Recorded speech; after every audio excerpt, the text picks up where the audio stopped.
Hi ಎಲ್ರಿಗೂ ನಮಸ್ಕಾರ. ಇವಾಗ ನಾನು ಉಂಟಲ್ವ ಹೊರಟಿದ್ದೇನೆ. ಕ್ಯಾನ್ ಇದೆ ನೋಡಿ, ಹಲಸಿನಕಾಯಿಯನ್ನು ಉಪ್ಪಲ್ಲಿ ಹಾಕಲಿಕ್ಕೆ. ನಮ್ಮಲ್ಲಿ ಇಲ್ಲ, ಮುಗ್ದಿದೆ ಆಯಿತಾ. ಇವಾಗ ಹಾಗೆ ತಾಯಿ ಮನೆಗೆ ಹೋಗುವ, ಅಲ್ಲಿ ಹಾಕಿ ಇಟ್ಟರೆ ಇಲ್ಲಿಗೆ ತರ್ಬೋದಲ್ಲ, ಹಾಗೆ ಹೊರಟದ್ದು. ಆಗ ಇಲ್ಲಿ ನೋಡಿ, ಇಲ್ಲಿ ಹಕ್ಕಿ ಕೂಗಲು ಕೇಳ್ತದೆ ಆಯಿತಾ. ನೋಡು, ತೋರಿಸ್ತೇನೆ.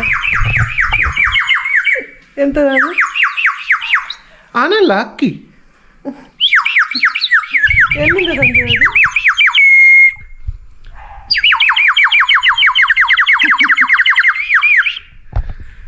ಇದೊಂದು ಇತ್ತಾಯ್ತಾ ಇಲ್ಲಿ ಮನೆಯಲ್ಲಿ.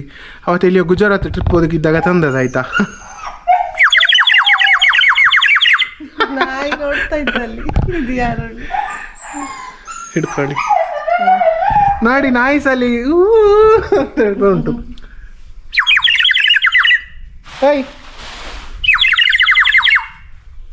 ಇಲ್ಲ, ಅದೀಗ ಬಿಟ್ಟಿತ್ತು ವಿಷಯ. ನಮ್ಗೆ ಈಗ ಈ ಕೆಲಸ ಇರೋದು, ಆಗ ಅಜ್ಜಿ ಮನೆಗೆ ಹೋಗ್ಬೇಕು. ಈಗ ಅದು ಅಡ್ಡ ಹಿಡಿದರೆ ಬರ್ತದೆ.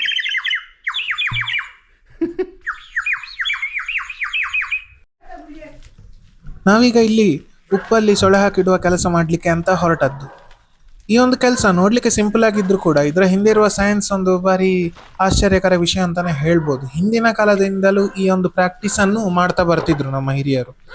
ಈ ಹಲಸಿನಕಾಯಿಯನ್ನು ಸೀಸನಲ್ ಫ್ರೂಟ್ಸ್ ಆಗಿ ಕನ್ಸಿಡರ್ ಮಾಡಿಕೊಂಡು ಅದನ್ನು ನಮ್ಮ ಸೀಸನ್ ಇಲ್ಲದ ಸಮಯದಲ್ಲಿ ತಿನ್ನಲಿಕ್ಕೋಸ್ಕರವಾಗಿ ಈ ಉಪ್ಪಲ್ಲಿ ಸೊಳೆ ಹಾಕಿಡುವಂಥದ್ದು ಅಂತ ಹೇಳುವ ಒಂದು ಕೆಲಸ ಮುಂಚೆಯಿಂದಲೂ ಮಾಡಿಕೊಂಡೆಲ್ಲರೂ ಬರ್ತಿದ್ರು. ಹಾಗೆ ಈಗ ಕೂಡ ನಾವು ಹಾಗೆ ಹಲಸಿನಕಾಯಿನೆಲ್ಲ ಕೊಯ್ದು ತಂದು ಅದನ್ನೆಲ್ಲ ನೀಟಾಗಿ ತೆಗೆದುಬಿಟ್ಟು ಉಪ್ಪಲ್ಲಿ ಹಾಕಿಡ್ಲಿಕ್ಕೆ ಅಂತ ಹೊರಟದ್ದು. ನೋಡಿ, ಇವಾಗಿನ ಕಾಲದಲ್ಲಿ ಈಗ fridge, deep freezer, cold storage ಇದೆಲ್ಲ ಇದ್ರೂ ಕೂಡ ಅದರಲ್ಲಿ ಸ್ಟೋರ್ ಮಾಡದೆ ಈ ಹಳೆ ಮೆಥಡಲ್ಲೇ ನಾವು ಅದನ್ನು ಸ್ಟೋರೇಜ್ ಮಾಡಿ ಇಡೋದ್ರಿಂದಾಗಿ ಆ ಅಥೆಂಟಿಸಿಟಿ ಮೇಂಟೈನ್ ಆಗ್ತದೆ ಅಂತ ಹೇಳ್ಬೋದು. ನಮ್ಮ ಈ ಭಾರತದಲ್ಲಿ ಎಲ್ಲ ಮೂಲೆ ಜಾಗಕ್ಕೆ ಹೊರಟರು ಕೂಡ ಆಯಾ ಪ್ರಾದೇಶಿಕ ಒಂದು ಸೀಸನಲ್ ಹಣ್ಣುಗಳು ಅಥವಾ ತರಕಾರಿ ಅಥವಾ ಏನಾದರೂ ಒಂದು ಐಟಮ್ ಇದ್ರೆ ಅದನ್ನು ಪ್ರಿಸರ್ವ್ ಮಾಡಲಿಕ್ಕೆ ಅಂತ ಒಂದು ಸ್ಪೆಷಲ್ ಟೆಕ್ನಿಕ್ಸೇ ಇರ್ತದೆ. ನಮ್ಮ ಈಗ ಇಲ್ಲಿ ಉಪ್ಪಿನಕಾಯಿ ಮಾಡೋದ್ರಿಂದ ಹಿಡಿದು ಈ ಥರ ಸೊಳ್ಳೆ ಉಪ್ಪಲ್ಲಿ ಹಾಕಿಡುದು, ಇದು ಎರಡೂ ಕೂಡ ಒನ್ ಆಫ್ ದ ಟೈಪ್ ಅಂತ ಹೇಳ್ಬೋದು. ಪ್ರಿಸರ್ವ್ ಮಾಡಿ ಇಡ್ಲಿಕ್ಕೆ ಅಥವಾ ಶೇಖರಣೆ ಮಾಡಿ ಇಡ್ಲಿಕ್ಕೆ, ಹಾಳಾಗದಾಗೆ ಅದನ್ನು ನೋಡಿಕೊಳ್ಳಿಕ್ಕೆ. ಈ ಥರ ನಾವು ಹಳೆಯ ನಮ್ಮ ಬೇರೆ ಬೇರೆ ರೀತಿಯಾದಂಥ ಪದ್ಧತಿಗಳನ್ನು ನೋಡ್ಲಿಕ್ಕೆ ಹೋದ್ರೆ, ಒಂದು ಉಪ್ಪಲ್ಲಿ ಹಾಕಿಟ್ಟುವಂತಹ ಇದೊಂದು ಮೆಥಡ್ ಇರ್ತದೆ. ಮತ್ತೊಂದು ಡ್ರೈ ಮಾಡಿ ಇಡುವಂಥದ್ದು ಅಥವಾ ಒಣಗಿಸಿ, ಬಿಸಿಲಲ್ಲಿ ಒಣಗಿಸಿ ಇಡುವಂಥದ್ದು. ಅಥವಾ ಇನ್ನೊಂದು ಶುಗರ್ ಪ್ರಿಸರ್ವೇಷನ್ ಅಂತ ಸಹ ಹೇಳ್ತಾರೆ, ಅಂದ್ರೆ ಸಕ್ಕರೆ ಪಾಕದಲ್ಲಿ ಅಥವಾ ಏನೋ ಒಂದು ಬೇರೆ ಪ್ರಿಪರೇಷನ್ ಮಾಡುವಂಥದ್ದು. ಇನ್ನೊಂದು ಟೈಪ್ ಯಾವುದು ಅಂತ ನಾವು ನೋಡ್ಲಿಕ್ಕೆ ಹೋದ್ರೆ ಫರ್ಮೆಂಟೇಷನ್ ಪ್ರೊಸೆಸ್ ಅಂತ ಸಹ ಹೇಳ್ಬೋದು. ಈ ಫರ್ಮೆಂಟೇಷನ್ ಅಂದ್ರೆ ಏನಿಲ್ಲ, ಒಂಥರ ಈ ಆಲ್ಕೋಹಾಲ್ ಪ್ರಿಪರೇಷನ್ ಅಂತಾನೆ ಹೇಳ್ಬೋದು. ಎಕ್ಸಾಂಪಲ್ ನಾವೀಗ ದ್ರಾಕ್ಷಿಯನ್ನೆಲ್ಲ ಮಾಡಿರ್ತಾರಲ್ಲ, ಆ ಥರ ಅದನ್ನು ಸಹ ಹೇಳ್ಬೋದು. ಎಲ್ಲವೂ ಒಂದು ಬೇರೆ ಬೇರೆ ರೀತಿಯಲ್ಲಿ ಅದರ ಮೇನ್ ಪರ್ಪಸ್ ಏನಿರ್ತದೆ ಅಂತ ಅಂದ್ರೆ ಈ ಹಣ್ಣುಗಳನ್ನೆಲ್ಲ ಸ್ಟೋರೇಜ್ ಆಗಿ ಶೆಲ್ಫ್ ಲೈಫ್ ಅನ್ನು ಇನ್ಕ್ರೀಸ್ ಮಾಡಿಕೊಂಡು ನಮಗೆ ಅದು ಇಲ್ಲದ ಸಮಯದಲ್ಲಿ ತಿನ್ಲಿಕ್ಕೆ ಸಿಗುವ ಹಾಗೆ ಮಾಡ್ಲಿಕ್ಕೆ ಇರುವಂತಹ ಒಂದು ವ್ಯವಸ್ಥೆ ಅಂತ ಹೇಳ್ಬೋದು. ಇಲ್ಲಿ ಕೂಡ ನಾವೀಗ ಫಾಲೋ ಮಾಡ್ತಿರುವಂತಹ ಮೆಥಡ್ ಉಪ್ಪಲ್ಲಿ ಶೇಖರಣೆ ಹಾಕಿಡುವಂತಹ ಒಂದು ಕೆಲಸ. ಇಲ್ಲಿ ಮೈಕ್ರೋ ಆರ್ಗಾನಿಸಮ್ಸ್ ಯಾವುದು ಕೂಡ ಗ್ರೋತ್ ಆಗದ ಹಾಗೆ ಅದನ್ನು ತಡೆ ಕಟ್ಟುವ ಕೆಲಸವನ್ನು ಈ ಉಪ್ಪು ಮಾಡ್ತದೆ. ಮತ್ತು ಆ ಡ್ರೈ ಮಾಯ್ಶ್ಚರ್ ಅನ್ನು ಕೂಡ ಕಡಿಮೆ ಮಾಡ್ತದೆ. ಅದೇ ಥರ ನಮ್ಮ ಶುಗರ್ ಪ್ರಿಸರ್ವೇಷನ್, ಈಗ ಜಾಮ್ ಮಾಡೋದಾಗಿರ್ಬೋದು, ಇದೆಲ್ಲ ಒಂದೊಂದು ಟೆಕ್ನಿಕ್ಸ್. ಆ ಹಣ್ಣನ್ನು ಇನ್ನು ಸ್ವಲ್ಪ ದಿನ ಅದರ ಶೆಲ್ಫ್ ಲೈಫನ್ನು ಜಾಸ್ತಿ ಮಾಡಿ ಇನ್ನೂ ಹೆಚ್ಚಿನ ದಿನಕ್ಕೆ ಅದು ಬರುವ ಹಾಗೆ ನೋಡಿಕೊಳ್ಳಿಕ್ಕೆ. ಸೊ ಅದು ಹಣ್ಣು ಇಲ್ಲದ ಸಮಯದಲ್ಲಿ ಅದರ ಇನ್ನೊಂದೇನೋ ಒಂದು ಪ್ರಿಪರೇಷನ್, ಆ ಫುಡ್, ಆಹಾರ ಯಾವುದಾದ್ರೂ ಬೇರೆ ರೀತಿಯಲ್ಲ ಅದನ್ನು ನಾವು ಶೇಖರಣೆ ಮಾಡಿ ತಿನ್ಬೋದಲ್ಲ, ಅದಕ್ಕೋಸ್ಕರ. ಹಾಗೆ ನೋಡಿ, ಈಗ ನಮ್ಮ ಬಾಳೆಹಣ್ಣನ್ನು ಸ್ಲೈಸ್ ಮಾಡಿ ಬಿಸಿಲಲ್ಲಿ ಒಣಗಿಸಿಡುವುದು, ಅಥವಾ ನೆಲ್ಲಿಂಡಿ ಅಂತ ಮಾಡ್ತಾರೆ, ನೆಲ್ಲಿಕಾಯನ್ನು ಇದು ಮಾಡೋದು, ಆ ಥರ ಬೇರೆ ಬೇರೆ ರೀತಿ. ಹಾಗೆ ಇಲ್ಲಿ ಸಹ ಹಾಗೆ ನಾವು ಹಲಸಿನಕಾಯನ್ನು ಸೊಳ್ಳೆಯನ್ನು ಉಪ್ಪಲ್ಲಿ ಹಾಕಿಡುವಂತಹ ಈ ಒಂದು ಕೆಲಸ ಮಾಡ್ತಾ ಇದ್ದೇವೆ. ಹಾಗೆ ಈ ಕೆಲಸವನ್ನು ಇಲ್ಲಿ ಮಾಡಬೇಕಾದ್ರೆ ಸ್ವಲ್ಪ ಜಾಗೃತೆಯಿಂದವೇ ನಾವು ಮಾಡ್ತೇವೆ. ಮಾಮೂಲಾಗಿ ಹಲಸಿನಕಾಯಿಯನ್ನು ಕೊಯ್ದು ಅದರ ಸೊಳ್ಳೆ ಕೊಯ್ಯುವಾಗೆ ಅಲ್ಲ. ಎಲ್ಲರೂ ನಾವು ಅದನ್ನು ಈ ಚಾಕು ಅಲ್ಲೇ ಎಲ್ಲ ನೀಟಾಗಿ ಕಟ್ ಮಾಡಿಕೊಂಡು ಉಗುರಲ್ಲಿ ಎಡೆಗೆ ಹಾಕಿ ಎಳಕಿಸುದು ಹಾಗೆಲ್ಲ ಮಾಡ್ಲಿಕ್ಕೆ ಆಗುದಿಲ್ಲ. ಆ ತರ ಮಾಡಿದ್ರೆ ಕಂಟಾಮಿನೇಷನ್ ಆಗುವ ಸಾಧ್ಯತೆ ಇರ್ತದೆ. ನೀಟಾಗಿ ಎಷ್ಟಾಗ್ತದೆ ಅಷ್ಟು ಅದನ್ನು ಸಪರೇಟ್ ಮಾಡಿಬಿಟ್ಟು ಆ ತರ ನಾವು ಅದನ್ನು ಯೂಸ್ ಮಾಡಬೇಕಾಗ್ತದೆ. ಸಣ್ಣ ಸಣ್ಣ ಇದಾಗಿ ಸಹ ಅಲ್ಲ, ಕರೆಕ್ಟಾಗಿ 2 ಭಾಗವಾಗಿ ಆ ಕಡೆ ಅಂತ ಮಾಡಿಕೊಂಡು ಈ ತರ ಸೊಳೆಯನ್ನು ತೆಗೆಯುವಂತಹ ಕೆಲಸ. ಇಲ್ಲಿ ನಾವು 10, 11, 12 ಹಲಸಿನಕಾಯಿ ತೆಗ್ದಿದ್ವಿ. ಅದರಲ್ಲಿ ತುಂಬಾ ಸೊಳ್ಳೆ ಏನಿಲ್ಲ, ಕಮ್ಮಿ ಸೊಳ್ಳೆ ಸಿಕ್ಕಿದ್ದು. ಹಾಗೆ ಸೊಳ್ಳೆನೆಲ್ಲ ಇದಾದ ನಂತರ ನಾವು ಅದನ್ನು ಈ ತರ ಈ ಫುಡ್ ಗ್ರೇಡ್ ಏನು ಕಂಟೈನರ್ ಅದರಲ್ಲಿ ಸ್ಟೋರೇಜ್ ಮಾಡ್ತಾ ಇದ್ದೇವೆ. ಸೊಳ್ಳೆಯನ್ನು ಹಾಕುದು ಒಂದು ಲೇಯರ್, ಮತ್ತೆ ಸ್ವಲ್ಪ ಉಪ್ಪು ಹಾಕುದು, ಪುನಃ ಸೊಳ್ಳೆಯನ್ನು ಹಾಕುದು, ಮತ್ತೆ ಅದನ್ನು ಚೆನ್ನಾಗಿ ಒತ್ತಿಡಬೇಕು. ಹಾಗೆ ಸ್ವಲ್ಪ ಸ್ವಲ್ಪವೇ ಹಾಕಿಕೊಂಡು ಮಾಡ್ತಾ ಇದ್ದೇವೆ. ಸಾಧಾರಣ ಒಂದು 30 ಲೀಟ್ರಿನ ಡ್ರಮ್ಮಿಗೆ ಈ ಒಂದು ಇದಕ್ಕೆ ಸಾಧಾರಣ ಒಂದು 5 kg ಅಷ್ಟು ಉಪ್ಪು ಬೇಕಾಗ್ತದೆ, ಅಥವಾ ಒಂದು 15 ಲೀಟರ್ ಇದು ಡ್ರಮ್ಮಿಗಾದರೆ ಒಂದು 1.5 kg ಅಷ್ಟು ಬೇಕಾಗ್ತದೆ. ಹಾಕಿ ಒತ್ತಿ ಒತ್ತಿ ಇಡಬೇಕು. ಒಂದು ವೇಳೆ ಫುಲ್ ಆಯಿತು ಅಂತಂದಾಗ ಫುಲ್ ಆಯಿತು ಅಂತ ಅದರ ಅರ್ಥ ಅಲ್ಲ, ಸ್ವಲ್ಪ ಒತ್ತಿ ಬಿಟ್ಟು ಹಾಗೆ ಇಡಬೇಕು. ಈಗ ಬೆಳಗ್ಗೆ ಹಾಕಿಟ್ರೆ ಸಂಜೆಗೆ ಹೋಗೋ ಸ್ವಲ್ಪ ತಗ್ಗುತ್ತದೆ, ನೀರಲ್ಲಿ ಅದೆಲ್ಲ ನೀರಾಗಿ ಬಿಟ್ಟು ಉಪ್ಪೆಲ್ಲ. ಹಾಗೆ ನೋಡಿಕೊಂಡು ಉಪ್ಪೆಲ್ಲ ಹಾಕಿ ಚಂದ ಸ್ಟೋರೇಜ್ ಮಾಡಿ ಇಡುದು. ಈ ತರ ಮಾಡೋದ್ರಿಂದಾಗಿ ನಮಗೆ ಮುಂದಿನ ಸೀಸನಲ್ಲಿ ನಮ್ಗೆ ಅದನ್ನು ಉಪಯೋಗಿಸ್ಬೋದು. ನಾವಿಲ್ಲಿ ಪ್ಲಾನ್ ಮಾಡ್ತಿರೋದು ನೆಕ್ಸ್ಟ್ ಇನ್ ಬರೋ ವರ್ಷ ಹಪ್ಪಳ ಎಲ್ಲ ಇದ್ರದ್ದು ಮಾಡುವ ಅಂತ, ಉಪ್ಪಲ್ಲಿ ಹಾಕಿದ್ರೆ ಸೊಳ್ಳೆದು. ಹಾಗೆ ಇದನ್ನು ಮಾಡ್ಲಿಕ್ಕೆ ಹೊರಟದ್ದು ನೋಡಿ. ಈ ತರ ಉಪ್ಪೆಲ್ಲ ಹಾಕಿಬಿಟ್ಟು ಆಮೇಲೆ ನಾವು ಇದನ್ನು ನೀಟಾಗಿ ಪ್ಯಾಕ್ ಮಾಡಿ ಅದರ ಮುಚ್ಚಳ ಟೈಟ್ ಆಗಿ ಹಾಕಿ ಒಂದು ಸೀಲ್ ಮಾಡಿ ಇಡಬೇಕು. ಆಮೇಲೆ ಅದನ್ನು ಮುಟ್ಲಿಕ್ಕಿಲ್ಲ, ಬರೋ ವರ್ಷವೇ ಮುಟ್ಟಿಕೊಂಡು ನೋಡಿ ಈ ತರ ಹಾಕಿತ್ತು. ಈಗ ಫುಲ್ ಕಂಡ್ರು ಕೂಡ ನೆಕ್ಸ್ಟ್ ಇನ್ ಸ್ವಲ್ಪ ತಲೆ ಸ್ವಲ್ಪ ತಗ್ಗುತ್ತದೆ ಅದು, ಯಾಕಂದ್ರೆ ಉಪ್ಪು ನೀರಾಗಿ ಬಿಟ್ಟು ಹಾಗೆ ತಗ್ಗಿ ಬಿಡ್ತದೆ. ಈಗ ನಾ ಎಲ್ಲಿದ್ದೇನೆ ಅಂತಂದ್ರೆ ನಮ್ಮ ಕ್ಲಿನಿಕಲ್ ಇದ್ದೇನೆ ಆಯ್ತಾ. ಈಗ ಕ್ಲಿನಿಕಲ್ ನಾನೀಗ ಮೆಡಿಸಿನ್ ಒಂದು ಫಿಲ್ ಮಾಡ್ತಾ ಇದ್ದೆ. ನಮ್ಗೆ ಆಯುರ್ವೇದ ವೈದ್ಯರಿಗೆ ಏನು ಗೊತ್ತುಂಟ, ಚಿಕಿತ್ಸೆ ಕೊಡೋದ್ರ ಜೊತೆ ಒಂದು ಖುಷಿಯ ವಿಚಾರ ಏನಂದ್ರೆ ನಾವು ಕೊಡುವಂತಹ ಮೆಡಿಸಿನ್ ಆಲ್ಮೋಸ್ಟ್ ನಾವೇ ಪ್ರಿಪೇರ್ ಮಾಡಿ ಕೊಡ್ತೇವೆ. ಆ ಥರ ಹೇಳಿದ್ರಲ್ಲಿ ಹಾಗೆ ನಾವೀಗ ಮೊನ್ನೆ ಕಡಿಗೆ ಬೇರೆದು ವಿಡಿಯೋ ಮಾಡಿದ ಹಾಗೆ ಈಗ ನೋಡಿ ಈ ಥರ ನೋವಿದೆ ಎಣ್ಣೆ ಎಲ್ಲ ಮಾಡಿ ಈ ಥರ ತುಂಬಿಸಿ ಈಗ ಪ್ಯಾಕಿಂಗ್ ಮಾಡೋ ಕೆಲಸದಲ್ಲಿ ಇದ್ದೇನೆ ಆಯ್ತಾ. ಇದೊಂದು ಹೊಸ ಪ್ಯಾಕಿಂಗ್. ಈಗ ಆಯಿಲ್ ನೋವಿದೆ ಎಣ್ಣೆ, ಕೆಲವರು ಕಮೆಂಟಲ್ಲಿ ಕೇಳಿದ್ರು, ನಾನು ಅವರಿಗೆ ಆಯಿಲ್ ಸಹ ಕಳಿಸಿ ಕೊಟ್ಟಿದ್ದೇನೆ. ಅದಲ್ಲದೆ ನಮ್ಮ ಹಳೆಯ ವಿಡಿಯೋ ಇನ್ನೊಂದು ನೋಡಿರ್ಬೋದು, ಅದರಲ್ಲಿ ಸಹ ಹಾಗೆ ನಾವು ಹೇರ್ ಆಯಿಲ್ ಒಂದು ಮಾಡಿ ಹಾಕಿದ್ದೆ, ಅದು ಸಹ ಹಾಗೆ ಈ ಥರ ಪ್ಯಾಕಿಂಗಲ್ಲಿ ಬರ್ತದೆ ನೋಡಿ. ಇದು ಕೇಶಸುಧಾ ತೈಲ ಅಂತ ನಾನು ಮಾಡ್ತಿರುವಂಥದ್ದು, ಡಾಕ್ಟರ್ ಆದಿತ್ಯಸ್ ಕೇಶಸುಧಾ ತೈಲ ಅಂತ. ಇದು ಹಾಗೆ 100 ml ಪ್ಯಾಕಿಂಗಲ್ಲಿ. ಇನ್ನು ತುಂಬ ಬಾಟ್ಲಿ ಇಲ್ಲ ಆಯ್ತಾ, 1 2 3 4 5 6 7 8 ಮತ್ತು 10 12 ಬಾಟ್ಲಿ ಇದೆ ಅಷ್ಟೇ, ಲಿಮಿಟೆಡ್ ಸ್ಟಾಕ್. ಹಾಗೆ ಸಣ್ಣ ಬ್ಯಾಚಸ್ ಅಲ್ಲಿ ಮಾಡೋದು ಆಯ್ತಾ ಹೇರ್ ಆಯಿಲ್. ಹಾಗೆ ಇದು ಸಹ ಲಾಸ್ಟ್ ಸ್ವಲ್ಪ ಬ್ಯಾಚ್ ಇದೆ. ಇನ್ನು ಇದಲ್ಲದೆ ಇನ್ನೊಂದು ಬ್ಯಾಚ್ ನಾನು ಮಾಡಿದ್ದೇನೆ, ಅದು ಮಾಡಿದ್ದು ಇನ್ನು ಪ್ಯಾಕಿಂಗ್ ಆಗಬೇಕಷ್ಟೇ. ಈ ಥರ ಬಾಟಲ್ಸ್ಗಳಿಗೆ ತುಂಬಿಸಿ ಅದರ ಪ್ಯಾಕಿಂಗ್ ಮಾಡಬೇಕಷ್ಟೇ. ಹಾಗೆ ಇಲ್ಲಿ ನೋಡ್ಲಿಕ್ಕೆ ಹೋದ್ರೆ ನೋಡಿ, ಇದು ಹೇರ್ ಆಯಿಲ್ ಮುಖ್ಯವಾಗಿ ಡ್ಯಾಂಡ್ರಫಿಗೆ ಇರುವಂಥದ್ದು. ಡ್ಯಾಂಡ್ರಫಿಂದಾಗಿ ಹೇರ್ ಫಾಲ್ ಆಗೋದು ಅಥವಾ ಹೇರ್ ಥಿನ್ನಿಂಗ್ ಆಗೋದು ಆ ಥರದ ಸಮಸ್ಯೆಗೆ ಇದು ಮಾಡ್ತಿರುವಂಥದ್ದು ಕೇಶಸುಧಾ ತೈಲ ಅಂತ ನೋಡಿ. ಹಾಗೆ ಒಂದೊಂದೇ ಆಯಿಲ್ ಪೇಷಂಟ್ ಟ್ರೀಟ್ ಇಲ್ಲಿ ಬರ್ತಿದ್ದಾರೆ. ಪೇಷಂಟ್ ಒಬ್ರು ಬಂದ್ರೆ ಆಯ್ತು, ಹಾಗೆ ವಿಡಿಯೋ ಆಫ್ ಮಾಡಿದ್ರು. ಹಾಗೆ ಇದನ್ನೀಗ ವಾಪಸ್ ತುಂಬಿಸಬೇಕು ಆಯಿಲ್. ನಾವು ಮಾಡಿದ ನೋವಿದೆ ಎಣ್ಣೆ ಪೀಡಾಶಾಮಕ ತೈಲ ಅಂತ ಹೆಸರಾಯ್ತು ಆಯಿಲ್ ಇದು. ಇನ್ನು ಸ್ಟಿಕ್ಕರಿಂಗ್ ಹಾಕಿ ಸಾಕ್ಬೇಕಷ್ಟೇ. ಪೀಡಾಶಾಮಕ ತೈಲ ಅಂತ ಆಯಿಲ್ ನಂದೇ ಮಾಡ್ತಿರುವಂಥದ್ದು.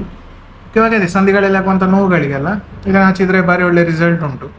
ಅಂದರೆ ಒಂದು ಸ್ವಲ್ಪ ಆಯಿಲ್ ತಗೊಂಡು ಉಂಟಲ್ಲ, ಸಣ್ಣ ಗಿಣ್ಣಲ್ ಅಂತ ಹೇಳ್ತೇವೆ ನಾವು, ಸಣ್ಣ ಒಂದು ಸ್ಟೀಲ್ ಇದ್ದು ಅದರಲ್ಲಿ ತಗೊಂಡು ಒಂದು ಲೈಟಾಗಿ ಇಂಡೈರೆಕ್ಟ್ ಆಗಿ ನೀರಲ್ಲಿ ಬಿಸಿ ಮಾಡಿದ್ದು ಅದಷ್ಟು ಹೀಗೆ ಮೇಲಿಂದ ಲೈಟಾಗಿ ಬಿಸಿ ಮಾಡಿ ಆಮೇಲೆ ಆಯಿಲನ್ನು ಹಾಕಿ ಲೈಟಾಗಿ ಅಭ್ಯಂಗ ಮಾಡಬೇಕು ಅಥವಾ ಮಸಾಜ್ ಮಾಡಬೇಕು.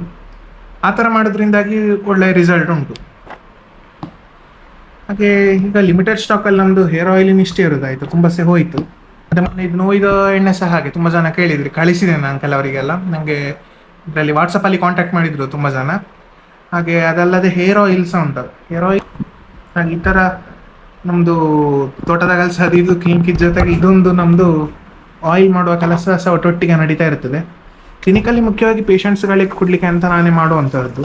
ನಮ್ಮದೇ ಓನ್ ಫಾರ್ಮುಲಾದಲ್ಲಿ ನಾನು ಮಾಡಿದ್ರೆ ಉಂಟಲ್ಲ, ನಮ್ಗೆ ಅದರ ಅಥೆಂಟಿಸಿಟಿ ಸರಿ ಗೊತ್ತಿರ್ತದೆ. ಅದಕ್ಕೆ ಹಾಕುವಂಥ ಇಂಗ್ರೀಡಿಯೆಂಟ್ಸ್ ಆಗಿರ್ಬೋದು ಅಂಥದ್ದೆಲ್ಲ ಅಥೆಂಟಿಕ್ ಆಗಿ ಇದ್ದರೆ ಸರಿಯಾದ ರಿಸಲ್ಟ್ ಬರ್ತದೆ. ಮತ್ತು ಹೊರಗಡೆ ಫಾರ್ಮಸಿಯಿಂದ ತರಿಸಿ ಆಗೋದಿಲ್ಲ.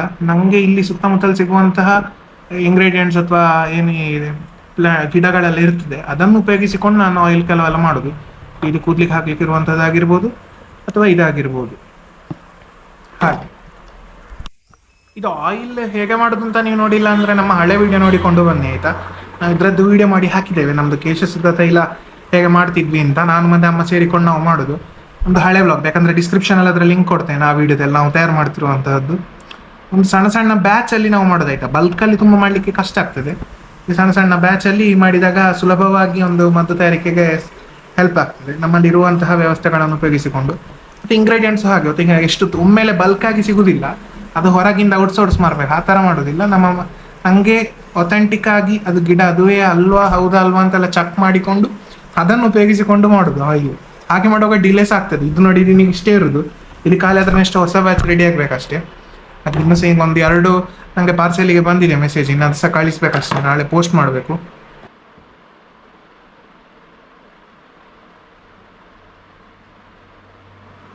ನೋಡಿ ನಮ್ದು ಇದು ಎಣ್ಣೆ ರೆಡಿ ಆಗ್ತಾ ಬಂತು.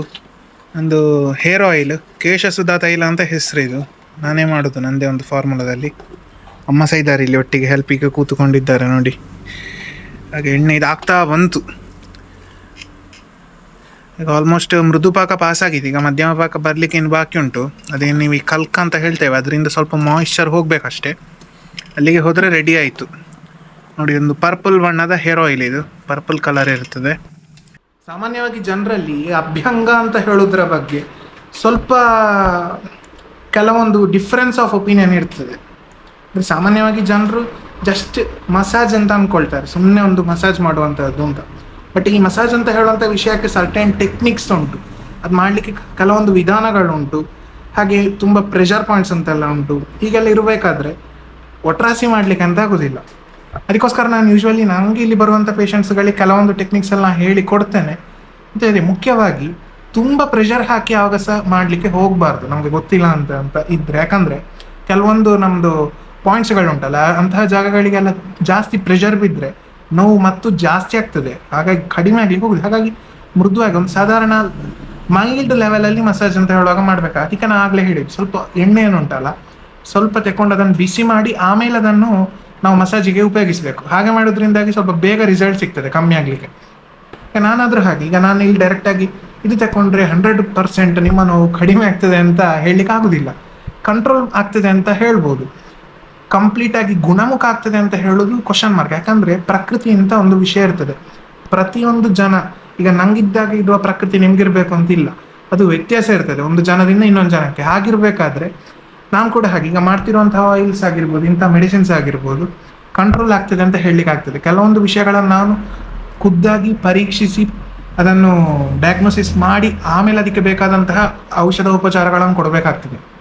ಯಾಕಂದರೆ ಒಂದು ಚಿಕಿತ್ಸೆ ಕಂಪ್ಲೀಟ್ ಆಗಲಿಕ್ಕೆ ಬರೀ ಔಷಧ ಅಂತ ಅಲ್ಲ, ಅದು ಆಹಾರ ಆಗಿರ್ಬೋದು, ಪಥ್ಯ ಆಗಿರ್ಬೋದು, ಇದು ಎಲ್ಲ ಸಹ ಸೇರಿಬಿಟ್ಟು ಅದು ಟ್ರೀಟ್ಮೆಂಟ್ ಅಂತ ಹೇಳುವಂಥದ್ದು ವರ್ಕ್ ಆಗೋದು.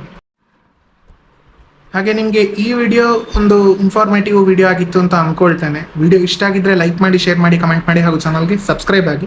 ಪಕ್ಕದಲ್ಲಿರೋ ಬೆಲ್ ಐಕಾನ್ ಕೂಡ ಕ್ಲಿಕ್ ಮಾಡಿ. ನೆಕ್ಸ್ಟ್ ವಿಡಿಯೋದಲ್ಲಿ ಸಿಗುವ. ಅಲ್ಲಿಯವರೆಗೂ ಟೇಕ್ ಕೇರ್, ಬಾಯ್ ಬಾಯ್.